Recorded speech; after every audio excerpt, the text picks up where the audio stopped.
नियमित कर्ज भरणाऱ्या शेतकऱ्यांना 2 लाख रुपये अनुदान द्या।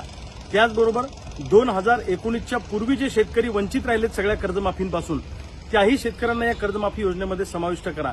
त्याचबरोबर आयटीआर भरणारे शेतकरी आहेत, पुनर्गठित शेतकरी आहेत, रूपांतरित शेतकरी आहेत, यांचाही कर्जमाफीमध्ये समावेश करावा आणि सिबिल खराब होतंय शेतकऱ्यांचं, त्या अनुषंगाने रिझर्व्ह बँकेची चर्चा करून तशा पद्धतीचे स्पष्ट निर्देश रिझर्व्ह बँकेनं बँकांना दिले पाहिजे।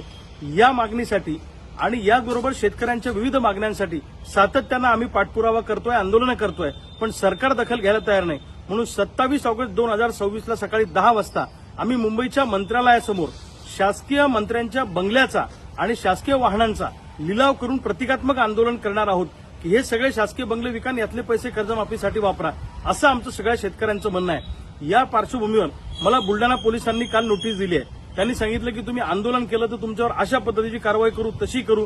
सरकार आमच्यावर दबाव आणण्याचा प्रयत्न करत आहे, पण या दबावाला आम्ही घाबरत नाही। अशा पोलिसांच्या नोटिसांनी माझ्या घराचे कपाटाचे कपाट भरलेले आहेत, आम्हाला त्याचा काही फरक पडत नाही। कारण बाबासाहेब आंबेडकरांनी भारतीय संविधानानुसार आम्हाला बोलण्याचं स्वातंत्र्य दिलेलं आहे, आंदोलन करण्याचं स्वातंत्र्य दिलेलं आहे। तो हक्क सरकार आमचा हिरावून घेऊ शकत नाही। पण चळवळी संपवायच्या, शेतकऱ्यांना बोलू द्यायचं नाही, त्यांचा आवाज दाबायचा, असा प्रयत्न जर पोलिसांच्या खांद्यावर बंदूक ठेवून सरकार करणार असेल तर त्याला आम्ही घाबरणार नाही, त्या दबावाला आम्ही झुकणार नाही।